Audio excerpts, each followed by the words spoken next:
Supongamos que yo descarto toda esa patología y digo, no, el dolor viene del hombro, descarté todo lo demás.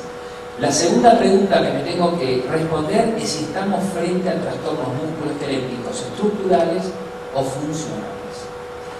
Hay una larga lista de trastornos funcionales que no dan alteraciones radiográficas ni de resonancia que pueden dar dolor de hombro. Por ejemplo, las lesiones por sobreuso en los trabajadores, los trastornos ocupacionales, también estos se ven en los deportistas, los trastornos psicológicos. Después de la columna, el hombro es la segunda estructura musculoesquelética donde con mayor frecuencia se proyectan los conflictos emocionales.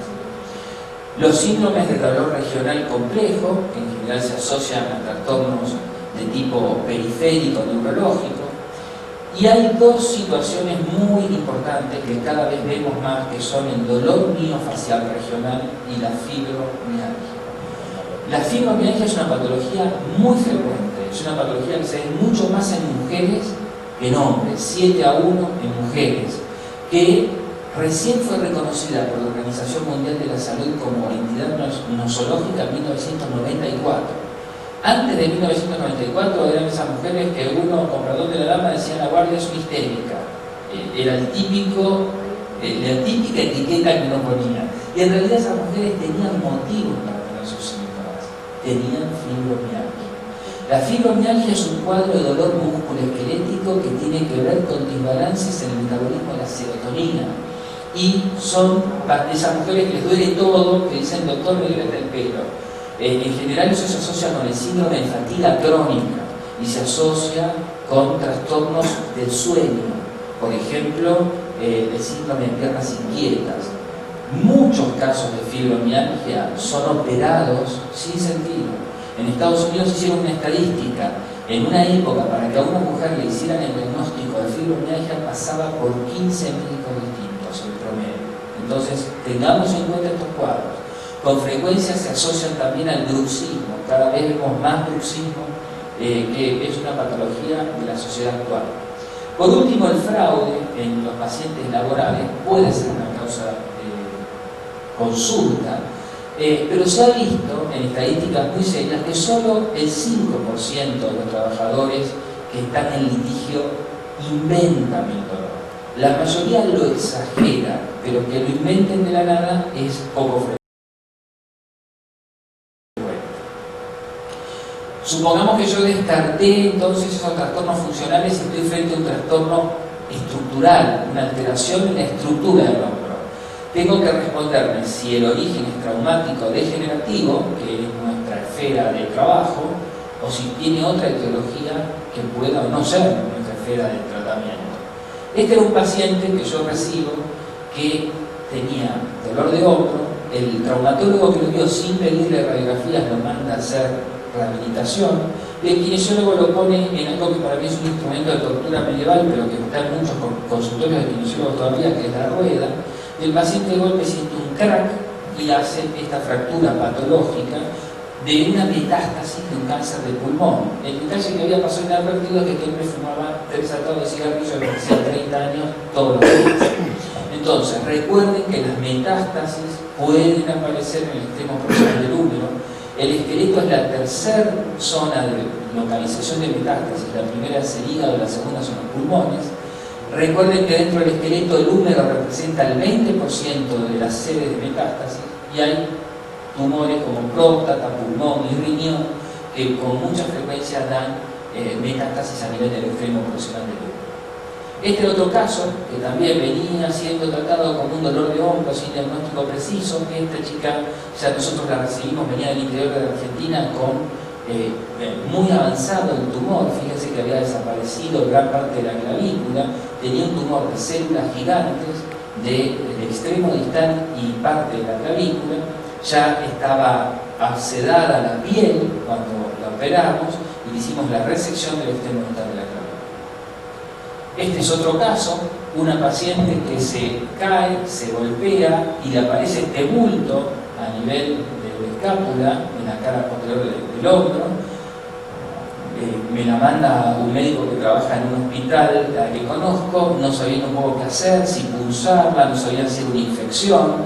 Y lo primero que yo pensé, y en este caso le pegué, fue que era una bursitis secundaria a un osteocondroma. Fíjense la imagen, tenía un osteocondroma de escápula, que vaya a saber por qué había cursado asintomático hasta ese momento, y a partir del golpe, la bursa, que seguro ya tenía, hizo una inflamación aguda, y bueno, la operamos, le resecamos la bursa y le resecamos el osteocondroma de escápula.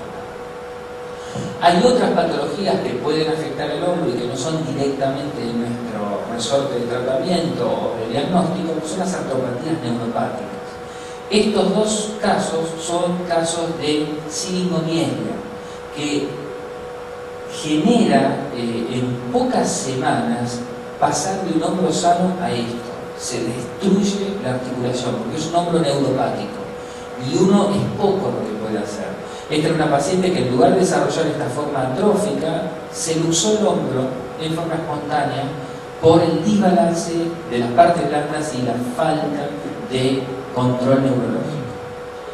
Hay lesiones neurológicas periféricas, como la lesión del nervio torácico largo, que también a veces, como el personaje Turner es más difuso porque toma el plexo braquial. En este caso se toma el nervio torácico largo, esto puede aparecer en forma espontánea. En general, las lesiones del nervio espinal accesorio se dan más como secuelas iatrogéneas en cirugía, lo mismo que las lesiones del nervio axilar, aunque también pueden estar asociadas a luxaciones glenumerales. El nervio supraescapular puede estar afectado, eso lo vemos con frecuencia en quienes hacen deportes de lanzamiento, en tenistas, en jugadores de vóley sobre todo. Son pacientes que se quejan de dolor, debilidad, y ustedes van a ver una atrofia que podrá ser solo de la fosa supraespinosa o de la fosa supra e infraespinosa, de acuerdo al lugar donde está la compresión neurológica. A veces nos encontramos con esto, son quistes paralabrales que comprimen en su paso al nervio supraescapular y generan este tipo de cuadros. Por otro lado, también tenemos que saber reconocer, si bien no son patologías que nosotros específicamente tratemos, las enfermedades reumáticas que pueden afectar al hombro. La artritis reumatoidea en casos avanzados puede dar ruptura de manito rotor hasta el 50% de los casos de pacientes reumáticos, y de la porción larga del bíceps hasta el 75% de los casos. Se ven otro tipo de alteraciones también de partes blandas, contracturas capsulares, y en los casos avanzados destrucción de la articulación, como vemos en este caso.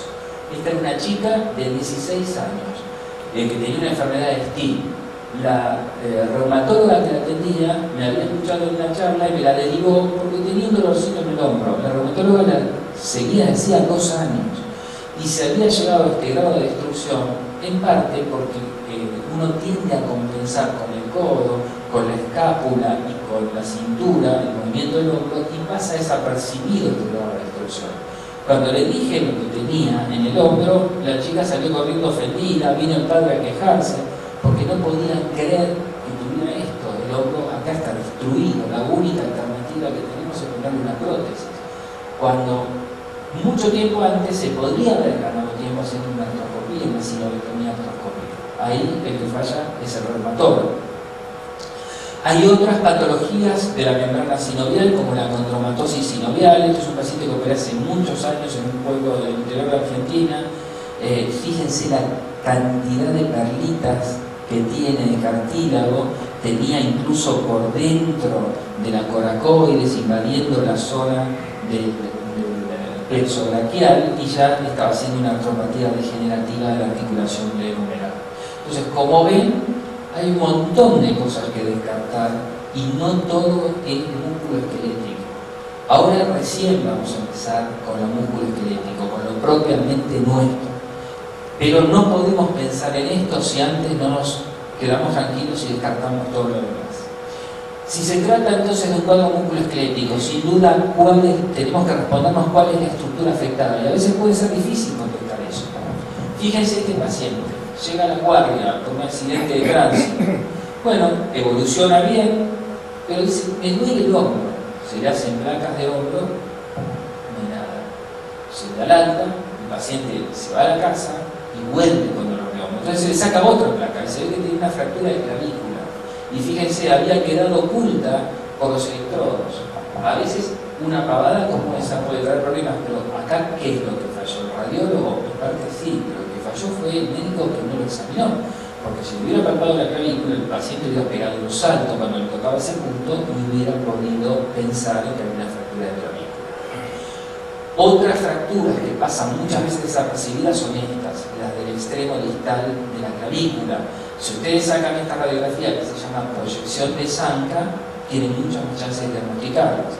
La proyección de Zanca, con Z, es una incidencia radiográfica en la cual uno saca la placa de hombro, pero le pide al radiólogo que el rayo se desvíe 10 grados acefálico y que le reduzca el voltaje en un 50% con respecto al voltaje que se aplica en un hombro de frente normal, un hombro común. Con lo cual no va a salir quemada la articulación acromioclavicular, no la va a poder ver bien. Y muchas de las lesiones acromioclaviculares tipo 1, que se dice habitualmente es una esguince acromioclavicular, en realidad son fracturas ocultas de la clavícula que no fueron diagnosticadas y que después terminan haciendo una artrosis postraumática. Este es otro paciente, un paciente que venía de Misiones, me acuerdo, de Portugal. Este paciente había tenido un accidente motociclístico, hacía un mes, no de unos 40 y pico de años. Tenía mucho dolor en el hombro. Radiografía normal, diagnóstico, hombro congelado postraumático.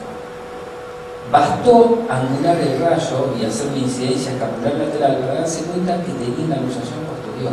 Fíjense en la tomografía, esto es anterior, esto es posterior, dónde estaba la cabeza, y fíjense intraoperatoriamente lo que encontramos en el hachazo que tenía, que es la lesión de Hill-Sachs invertida. Miren de vuelta qué traicionera que puede ser una radiografía de frente en un paciente con el hombro cruzado hacia atrás. En una época se hizo una estadística en Estados Unidos, el 70% de las luxaciones posteriores de hombro no eran diagnosticadas por el primer médico que atendía al paciente. Y también, por supuesto, que esto tiene implicancias médico-legales e implicancias en el tratamiento del paciente muy importantes. Este era otro paciente que había tenido un accidente motociclístico, un paciente joven que venía con dolor de hombro y hacía más o menos un mes que había tenido el accidente, no tenía elevación, tenía el hombro bloqueado, también lo traían con una indicación de una artroscopía diagnóstica, pero fíjense que bastó con angular un poco el rayo para ver que lo que tenía era una abulsión del troquíter, que es el equivalente en la gente joven de la ruptura del manguito rotador. Acá ven el lecho, que si uno lo miraba atentamente, acá se veía que faltaba un pedacito, y acá se ve claramente, y este es el posoperatorio donde lo fijamos por sus puntos de sutura, y el paciente estuvo muy bien. Las fracturas ocultas de troquíter son muy frecuentes, y la resonancia nos permite hacer un diagnóstico precoz, porque las radiografías iniciales pueden no verse hasta que no se reabsorbe digamos, el lecho fracturario. Con respecto a la patología acromioclavicular, tendemos a sobrediagnosticarla porque se ve mucho en los exámenes complementarios, pero en el 80% de los casos no implica un problema de sintomatología, a tal punto que este paciente, con la gran artrosis que ven acá, no tenía síntomas en la acromioclavicular.